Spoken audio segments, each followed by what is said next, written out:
I've always had a great love for the campfire ghost stories. It's a fun way to give your friends and colleagues a good scare, or to warn them of participating in dangerous acts. The idea of the campfire story is still very much alive, even on the internet, though they go under a different name, creepypasta. Derived from the term copypasta, a creepypasta serves the same functional purpose as a campfire story, a short and simple tale to share amongst friends for an easy fright. Though its reputation has faltered in recent years, there's still diamonds in the rough, and I'd like to share some of my personal favorites. In order to entice you to read the stories for yourself, I'll try to summarize the stories to the best of my abilities while not spoiling the juicy bits. Please do read the stories for yourself, as it's a much different experience than to have it read to you, or for it to be listened to through a narration channel. Thank you, and please enjoy the video.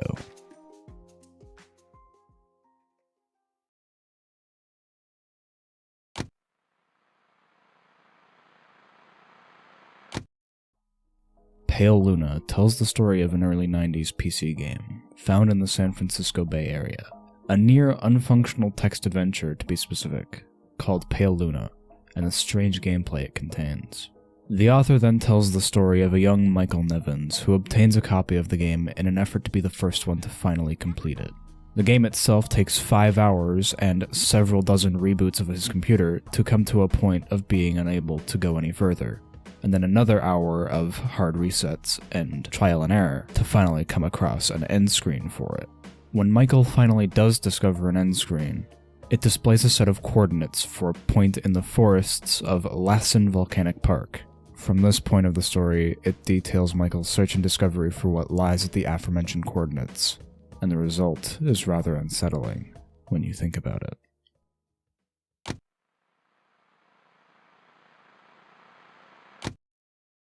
This story details a rather strange occurrence roughly 900 miles off the eastern seaboard of the United States. Soon after the weather alert begins, it updates to tell of the new developments in the situation. This is a continuous severe weather alert being broadcasted at the request of the National Weather Service. At approximately 0740 hours CST, the irregular tropical storm breached inland. The eye of the storm is currently above Pennsylvania, with turbulence extending as far as Chicago and South Carolina.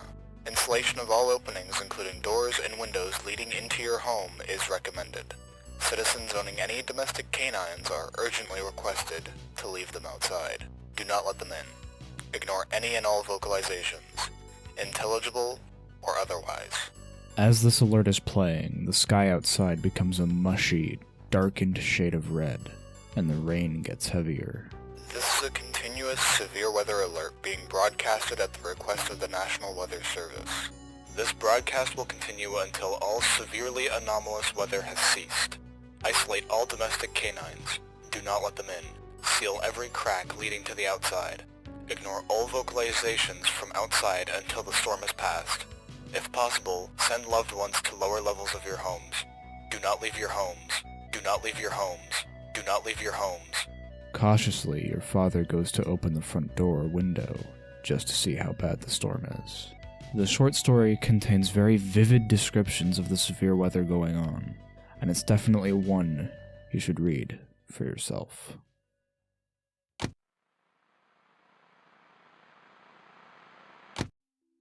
Sometimes, otherworldly beings find interesting ways to contact humans, often being Ouija boards or dreams. They all have their own personal preferences, however. Jack, the main character, was playing solitaire at his computer when his router had begun flashing a red light, indicating that his connection was down. This had been going on for a few weeks now, but he was getting used to it. Though one night, something very strange happened. His game of solitaire faded to black, followed shortly by the appearance of red text. Hi, Jack. I need a favor from you. You're a very special person, and I know you'll help me. I can't ask this of just anyone. I really need your help. The message had asked him to move a potted plant at his work, and in return, this text will ensure that Jack will be rewarded. He does this, and the result of his actions were very unfortunate. Cautiously, Jack continues doing favors for the Seer, which leads him to a very happy and successful life. More specifically, a day in the far future when he gets a delicious pizza from a disgruntled pizza delivery boy.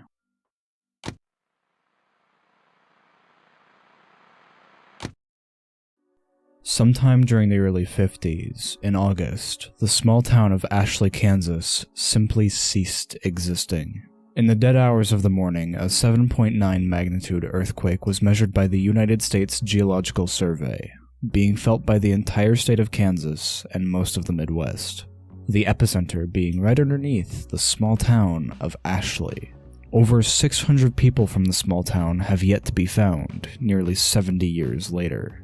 However, 8 days leading up to the massive earthquake, bizarre and unexplainable events were reported on by the residents of Ashley. Events such as a purported small black opening in the sky had been reported on in concerning amounts. When a neighboring town's police officer went to check in on the town, he had become lost, reporting that the road continued along its normal path, but somehow ended up back in haze. Other events reported on are rather unnerving and would be best read by yourself in a darkened room.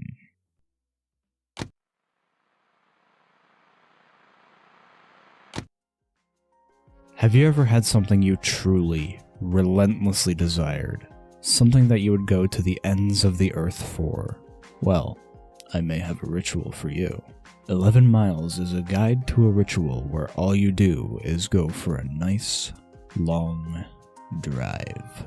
This stretch of road does not exist on any map or GPS system, as it only appears to those who seek it out. You'll know it's the right place when you get there, as there will be something to show for it. If you desire romance, cherry blossoms will start dancing their way down, or if it's wealth you seek, the empty tree branches will start shimmering like gold. Of course, your desires are not limited to such fiscus ideas. They can be material possessions, but most people only get desperate enough to take the risk for romance or monetary gain. Every mile will test your desire, whether you really want what you seek going into this, with the events that occur becoming more and more intense.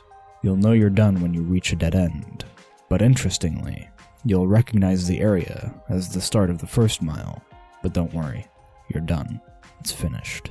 So what's the catch? Is your vehicle cursed? Are you going to go through a great loss? Will you die soon? No, of course not. You've proven yourself worthy of obtaining what you desired after all.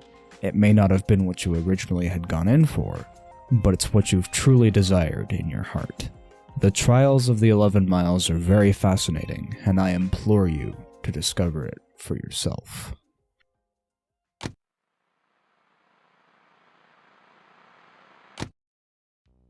Lost Episodes is a story about a young man who recalls an old friend he once had who had an affliction for cutting and editing old film tapes.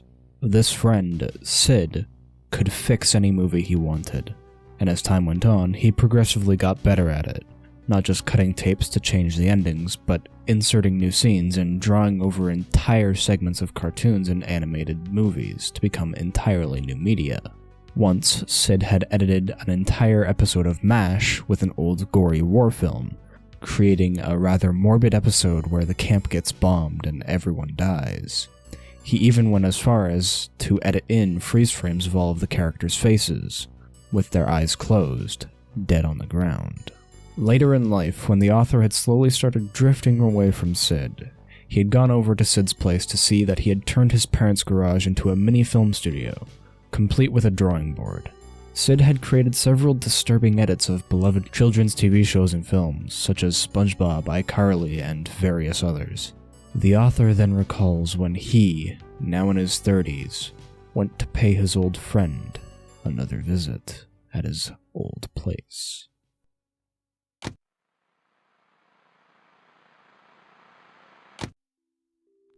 David, the main character, begins this story by recalling a tale his drug-addicted friend had told him, one of a never-ending house. This house was a fair ways out of town, but his friend told him that there was a cash prize if anyone got through the last, 9th, room, of $500. Apprehensive, but wanting the $500, David takes the risk and attempts to make his way through the house. The first few rooms are laughably tame, but as the house goes on, it starts to psychologically warp David in unnerving and unsettling ways, before letting David leave, a broken, changed man. Trust me, I would love to go into greater detail about this one, but it is one of my absolute favorite stories, and despite its rocky start, I would love to introduce more people to it so they can read it for themselves the first time. It is a great read, and I highly recommend reading it for yourself.